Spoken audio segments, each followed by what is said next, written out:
തിരഞ്ഞെടുപ്പ് അവലോകനം മഹാഭാരതം ഇന്ന് വയനാട്ടിൽ.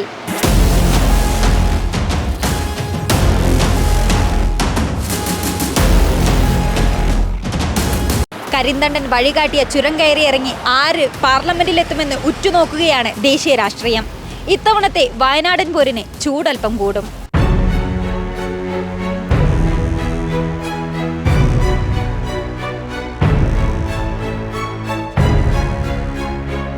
ലോക്സഭാ തിരഞ്ഞെടുപ്പിൽ പറയത്തക്ക ചരിത്രമൊന്നുമില്ലാത്ത മണ്ഡലം.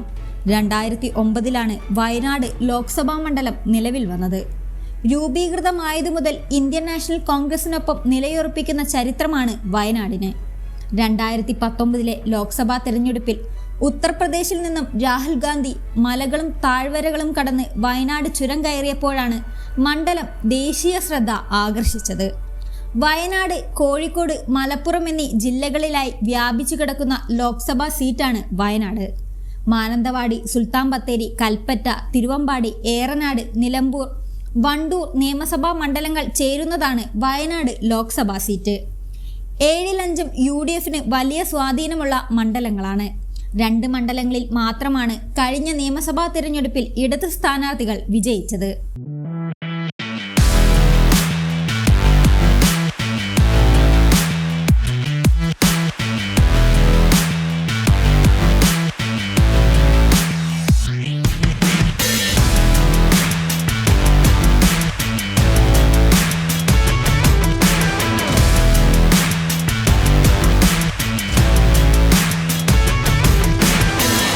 വയനാട്ടിലെത്തവണ പാൻ ഇന്ത്യ പോര് തന്നെയാണ് നടക്കുന്നത്. BJP നേരിടാൻ ഇന്ത്യ സഖ്യം പദ്ധതികൾ തയ്യാറാക്കുമ്പോൾ ഇതേ മുന്നണിയിലെ 2 നേതാക്കൾ പരസ്പരം പോരടിക്കുന്നു എന്നത് തന്നെയാണ് മണ്ഡലത്തിലെ പ്രധാന സവിശേഷത.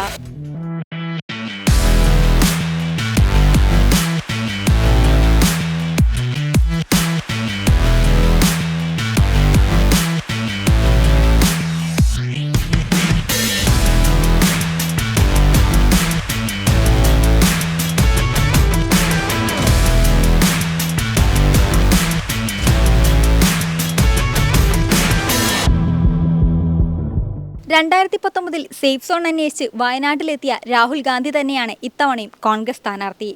ഒരു മുഴം മുൻപേ എറിഞ്ഞ CPI ദേശീയ നേതാവായ ആനി രാജയാണ് രംഗത്തിറക്കിയിരിക്കുന്നത്. ഇന്ത്യ സഖ്യത്തിലെ 2 പ്രബല നേതാക്കൾ പരസ്പരം പോരടിക്കുമ്പോൾ NDA സ്ഥാനാർത്ഥിയായി BJP സംസ്ഥാന അധ്യക്ഷൻ K. സുരേന്ദ്രനാണ് രംഗത്തിറങ്ങിയിരിക്കുന്നത്. കേരളത്തിലെ മറ്റ് പ്രദേശങ്ങളെ പോലെ ലോക്സഭാ തിരഞ്ഞെടുപ്പുകളിൽ UDFനോടും നിയമസഭാ തിരഞ്ഞെടുപ്പുകളിൽ LDFനോടും അടുപ്പം കാണിക്കുന്ന പ്രവണതയാണ് വയനാടിന്. എന്നാൽ ലോക്സഭാ തിരഞ്ഞെടുപ്പ് വരുമ്പോൾ കോൺഗ്രസിന് ഏറ്റവും സുരക്ഷിത മണ്ഡലമാണ് വയനാട്. മണ്ഡല രൂപീകരണത്തിനു ശേഷം 2009 നടന്ന തിരഞ്ഞെടുപ്പിൽ UDF സ്ഥാനാർത്ഥി MI ഷാനവാസ് 4,10,703 വോട്ടുകൾ നേടി ലോക്സഭയിലെത്തി. CPI സ്ഥാനാർത്ഥി M. റഹ്മത്തുള്ളയ്ക്ക് 2,57,264 വോട്ടുകൾ മാത്രമാണ് നേടാനായത്. 2014 ലോക്സഭാ തിരഞ്ഞെടുപ്പിലും കോൺഗ്രസിന്റെയും UDFന്റെയും കോട്ടയായി തുടർന്നു വയനാട്. 2ാം അംഗത്തിൽ MI ഷാനവാസ് 3,77,035 വോട്ടുകൾ സ്വന്തമാക്കി ലോക്സഭയിലെത്തി. എന്നാൽ 3,56,156 വോട്ടുകൾ നേടി CPIയുടെ സത്യൻ മൊകേരി തൊട്ടടുത്തെത്തിയത് UDF ക്യാമ്പിനെ ഞെട്ടിച്ചു. 2019 ലോക്സഭാ തെരഞ്ഞെടുപ്പിൽ രാഹുൽ ഗാന്ധി കോൺഗ്രസ് സ്ഥാനാർത്ഥിയായി വയനാട്ടിൽ മത്സരിച്ചതോടെ കാര്യങ്ങൾ വീണ്ടും മാറിമറിഞ്ഞു. CPIയുടെ PP സുനീറിനെ 4,31,000 വോട്ടുകൾക്ക് രാഹുൽ തോൽപ്പിച്ചു. രാഹുൽ പ്രധാനമന്ത്രിയാകുമെന്ന പ്രചാരണമാണ് വയനാട്ടിലെ ജനങ്ങളെ സ്വാധീനിച്ചത്. ദേശീയ തലത്തിൽ കോൺഗ്രസിന് ശക്തമായ സന്ദേശം നൽകുക എന്ന ലക്ഷ്യത്തോടെയാണ് മണ്ഡലത്തിൽ BJP ഇത്തവണ സംസ്ഥാന അധ്യക്ഷനെ തന്നെ കളത്തിലിറക്കിയത്.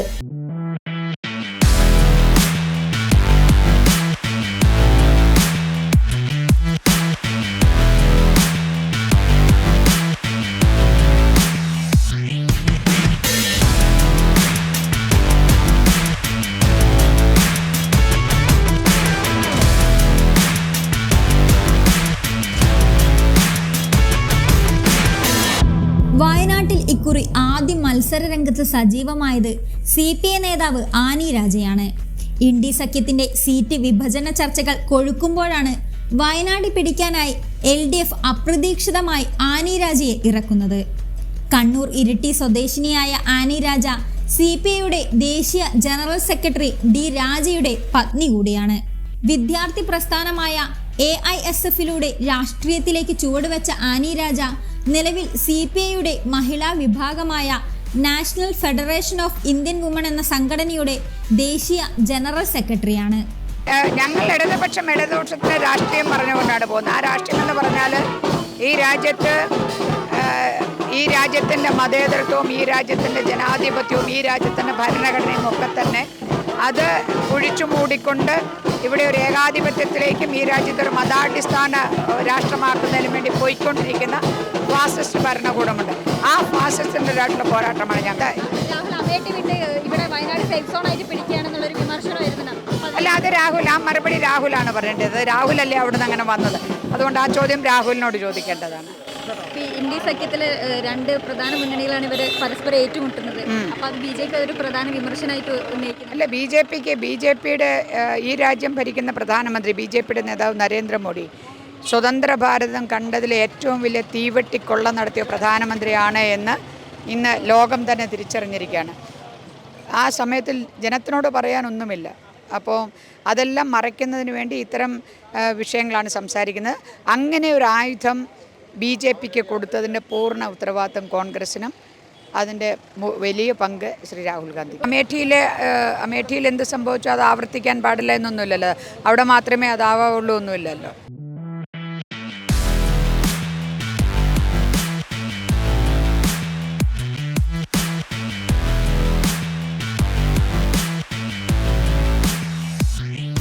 സംസ്ഥാന അതിർത്തിക്കപ്പുറം ഒരുമിച്ച് മത്സരിക്കുന്ന ഇന്ത്യ മുന്നണിയുടെ കണക്കുകൂട്ടലുകളെല്ലാം പൊളിച്ചെഴുതുന്നതായിരുന്നു BJP സംസ്ഥാന അധ്യക്ഷൻ K സുരേന്ദ്രന്റെ സ്ഥാനാർത്ഥിത്വം.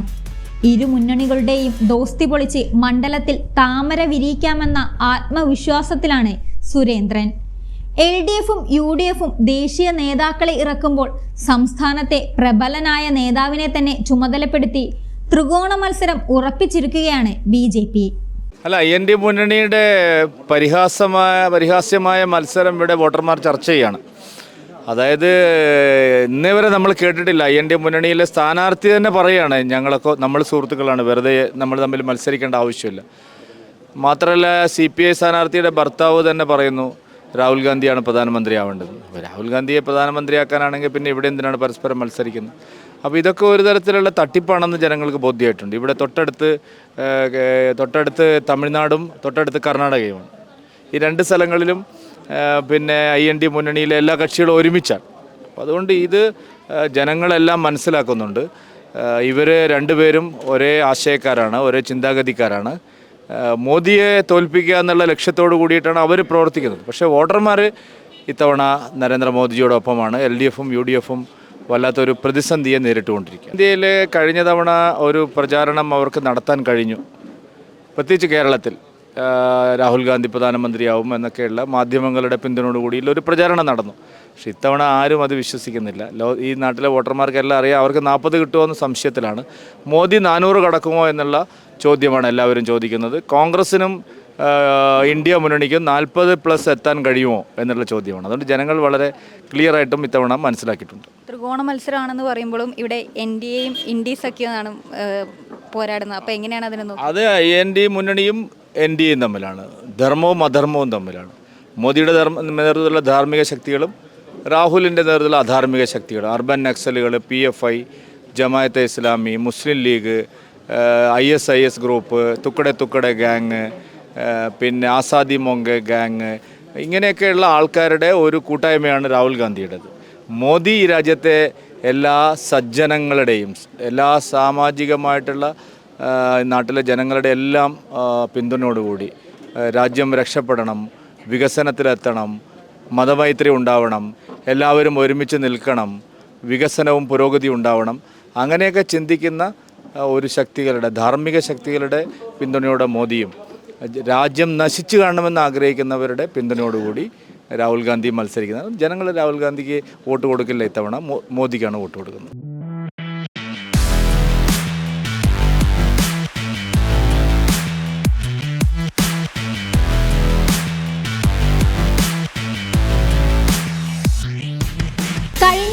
പ്രധാനമന്ത്രി സ്ഥാനാർത്ഥിയായി കോൺഗ്രസ് ഉയർത്തിക്കാട്ടിയ രാഹുൽ ഇത്തവണയും രംഗത്തിറങ്ങുമ്പോൾ പോരാട്ടം കടുക്കുമെന്നുറപ്പ്.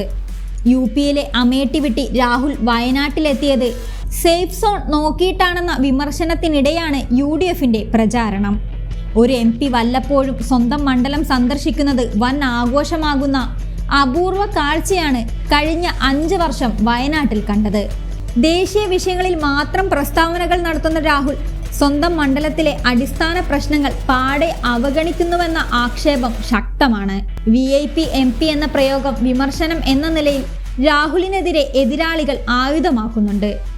നെഹ്റു കുടുംബത്തിന് അടി തെറ്റുമ്പോഴെല്ലാം തെക്കേ ഇന്ത്യയിലേക്കോടി രക്ഷപ്പെടുന്ന പതിവിന് ഇത്തവണ വയനാട് എന്തുത്തരം നൽകുമെന്ന് കണ്ടു തന്നെ അറിയണം. ജയപരാജയങ്ങൾ ആർക്കൊപ്പമായാലും ആവേശം സമ്മാനിക്കുന്ന ത്രികോണ പോരാട്ടമായിരിക്കും ഇത്തവണ വയനാട്ടിലുണ്ടാവുക. കാത്തിരിക്കാം വയനാടിൻ്റെ പുതിയ MP ആരാണെന്നറിയാൻ.